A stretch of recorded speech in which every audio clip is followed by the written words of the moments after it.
shot for BAMMA, I was stoked, man. I was super excited. You know, it's definitely, it was one of my goals that I have written down on my walls to win the BAMMA belt. I don't know if I was going to do it so soon, so I was really even more excited. You know, especially coming off of my last win, and I've had 5 wins in a row. It's my 5th time in the BAMMA cage, and it's my favorite place to fight. It's right in my hometown, so yeah, man, I couldn't have been more stoked about it. Man, it's funny because usually when I tell people I got tickets coming, you know, my family, it's like, so yeah, we'll buy. Now it's like, man, they were hunting me down, so I was waiting for tickets. I was like, they're like, oh, when you get tickets, so they were super excited. They want to come out and watch the fight and watch the team fight for the belt as well. So. Obviously, I mean, everyone knows Eric Winston, you know, his ground game is good. You know, so that's pretty much expected. Some people see him as not that great of a striker, but I don't look at it that way. You know what I mean? I know he's training over there with the guys at All In. He's training with you know, Eddie Chaw, whatever. And he's a great kickboxing coach. He works with you know, a lot of guys, and those guys are good. So I'm expecting the striking to be way better, you know, coming in. So I'm not taking that for granted. I expect him to just be well-rounded. You know, I'm preparing myself in this camp to, you know, to fight the best in the world. I'm training as if I'm, you know, going to fight, you know, the #1 guy in the world. You know, but I expect a hard fight. I expect him to go everywhere and be prepared for it. You know, so I think it's definitely a good war.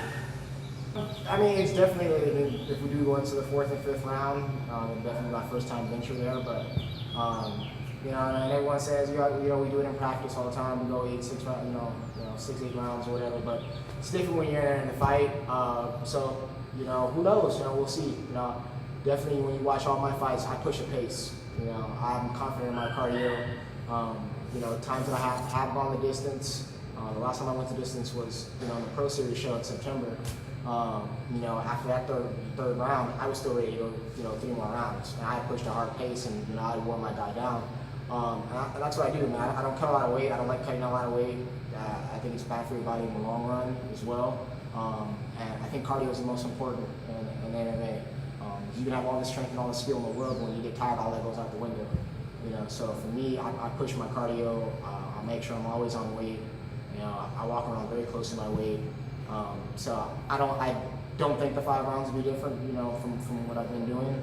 I don't think it'll be a problem, but again, you know, who knows? But my mentality, you know, you talk to anybody in the gym, it's my mental toughness that's my strongest point. You know, so if I get exhausted and get tired, I'm gonna bite down on my mouthpiece, tuck my chin, and come forward the entire time, even if I'm gassed. So I'm not worried about the 5 rounds. I mean, losing the Papazian fight was definitely an eye-opener for me. It's my first time doing a main event for a pro show. And everyone wants to use excuses like, yeah, I kind of took it on short notice or right after, you know, 4 weeks after a fight or whatever, but I don't make any excuses. It was, for me, it wasn't lack of effort or lack of time put in the gym. It was more so a lack of what I need to focus on. You know, so losing that fight put everything in perspective in terms of what I need to do going forward. You know, definitely that was my toughest fight to date, and now this one being my next toughest fight, you know, since then. I've learned, you know, to put everything together and not just train hard. You know, it's not about just coming into the gym and fucking burning yourself into the ground. It's, you know, training smart as well too. And I feel like that for that Papazian fight, since it was right after a fight, I was just like, oh, I'm gonna sit back in the gym, I'm just gonna train hard, and there was like really, not necessarily a game plan, because I don't really like to do game plans, because things happen in a fight, things change. But my focus was completely more on the striking part, and he was able to take me down a lot, and I didn't think he would be able to take me down, or I'd be able to get back up and strike with him. So it was just not training smart. So definitely for this fight, you know, I haven't lost since then, and you know, I've won 5 fights in a row since that loss. You know, I finished, you know, 4 of the 5 guys that I fought, and it's just more of just preparation. You know, so preparing smarter, as well as mixing with training hard. My body's holding up just because I take care of my body. You know, I mean, I'm very, very active. I'm always in the gym. I'm always keeping my body in shape. I think guys get injured, you know, you see at the higher levels because, you know, they fight and then they go on vacation for 4 weeks, you know, and they try to come back in the gym, and their training partners have been training for 3 or 4 weeks with their fights, and they're behind, and they go in and try to mix in, and they pull something, they tear something. You know, so for me, since a kid, that's all I've ever done. I've played multi-sports, you know, from baseball, football, basketball, soccer. My body's just used to just constantly being worked, constant competition. Of course, I listen to my body. If I have aches and pains here and there, I'll take it easy, or I'll take a day off. You know, I'll go to my chiropractor and get adjusted. I'll go get a massage. I take regular ice baths every week. You know, if something's hurting me, then I'm gonna address it. But you know, this is a sport where there's no seasons. I mean, at any point in time, someone can call you and like, hey, you want to take a fight, or hey, get ready for this fight. So you always have to be ready. You know, going up and ballooning 25 pounds over your weight class is not ideal. You know what I mean? No. You know, that's what football players do in the offseason, baseball players do in the offseason, but they have that offseason to prepare and get back. You know, when you're fighting, you know, some guys take a fight on 2-3 weeks notice, have to cut 20 pounds in a day. You know, it isn't healthy. So I do it the smart way, I do it the healthy way. I'm always, you know, within the range of cutting weight. You can call me anytime during the year and ask me if I can fight in 4 or 5 days, and I'll be able to make 135. Winning the belt for BAMMA, I think it does the exact same thing that it's done for Cully and it's done for Ernest Chavez. And I was really excited to see guys like Ernest Chavez, guys like Jack May, you know, get signed to the UFC because, you know, I'm fighting for BAMMA, fighting a promotion, and fighting for this belt. And, you know, I definitely think, you know, winning this belt puts me right there on the radar. You know, if not, you know, being able to sign me right after if I win the title or not. But, you know, so I was definitely excited, definitely stoked to, you know, see those guys have success, and see what BAMMA's done for them, and that's what I want. Yes and no. Yes, because, I mean, obviously, yeah, I appreciate, you know, Ace and, you know, and B First, you know, doing that, taking care of the fighters, especially the local fighters. Because a lot of promotions don't do that, they don't give bonuses.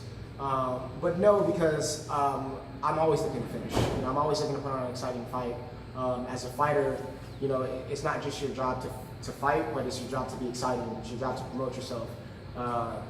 Because if you fought and no one showed up, who cares? You know, so knowing that aspect, you know, I'm always looking to finish.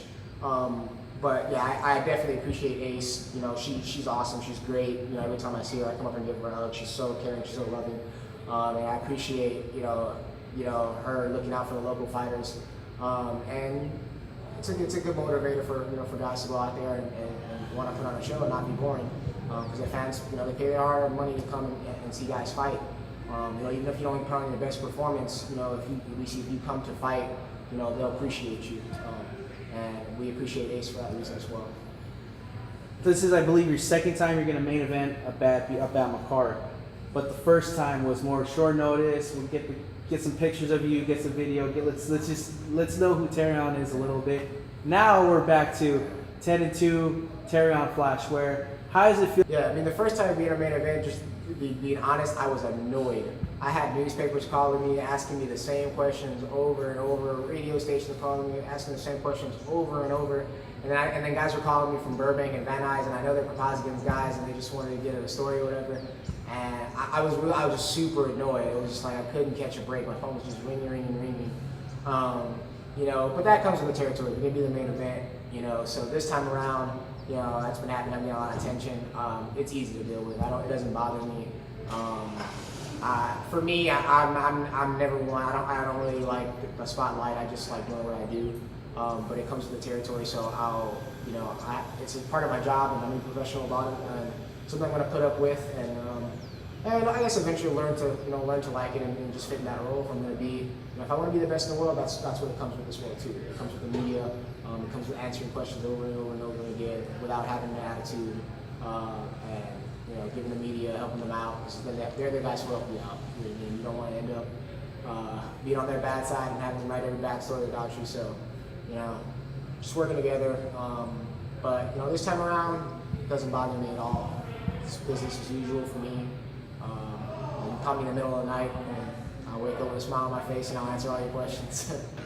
He finds his distance. We have a promotion like BAMMA that takes care of the guys that stick around and be loyal. Because you have a lot of promotions, they say this, that, and the other, and they don't follow suit. So when you have a promotion as big as BAMMA, because BAMMA can get guys to fly out, they can get guys to come down, they can get, it could easily be someone else fighting for this title besides myself or Eric Winston.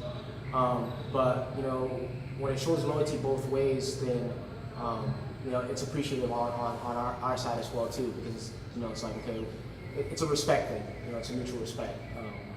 and you know, I appreciate it. I love coming and fighting for Bama. You know, I think they you know, they love having me there. So to have, you know, me and Eric, this will be, I guess, both of us, our 5th time fighting for Bama, to have earned it and fighting for the belt, I think it's awesome. You know, as opposed to, you know, other guys that, you know, they may have the records, they come from big promotions, and you know, they can easily bring a man and say, hey, you know, we're going to promote this guy and give him a title shot just because his name is out there. But giving the up and comers, the guys who don't have the biggest name, giving them a shot to, you know, to earn their way up, it's appreciated, and it's much respect. And first, a shout out to my wife and kid. You know, it's definitely been hard this training camp. Because I've been away a lot, they hardly ever see me, but I'm doing this for them, make a better life for them in the long run. So I appreciate their love and support. You know, they're usually at the gym with me. They're a little tired this week, but and then shout out to all my sponsors. You know, Magic Sweat Cream, Fight Me Clothing, Bomb First, E First as well too. Ace always takes care of me as well. So shout out to all of them who support me and make it easy for me to get through training camp. A war, man. I mean, it can go either one or two ways. It could be, you know, he can come out and destroy me. I can come out and destroy him, or you know, it could be a war. You know, I'm prepared for everything. You know, I know he's training to do the same thing. You know, but I expect a war. I expect him to be back with the war, go everywhere, be on the feet, banging it out, to be on the ground, going for submission, scrambling. We're gonna push a pace, and the best man's gonna win. You know, I don't at this point. You know, I've had 12 amateur fights, 12 pro fights, my 25th fight. I don't worry about winning or losing. I've already come, you know, to accept that there's a chance that I can lose every time I step in there, and so I don't harp on it. I go in there and I fight to win. If it's not enough on that night, you know, I'll take my bumps and bruises and go back to the drawing board. And if it is, then great, you know. But I've done about everything as possible I can do to win this fight. So, you know, I'm gonna go in there with a clear head, no nervousness. You know, we'll see if he's the same way. But you know, I expect to win. So definitely expect a war.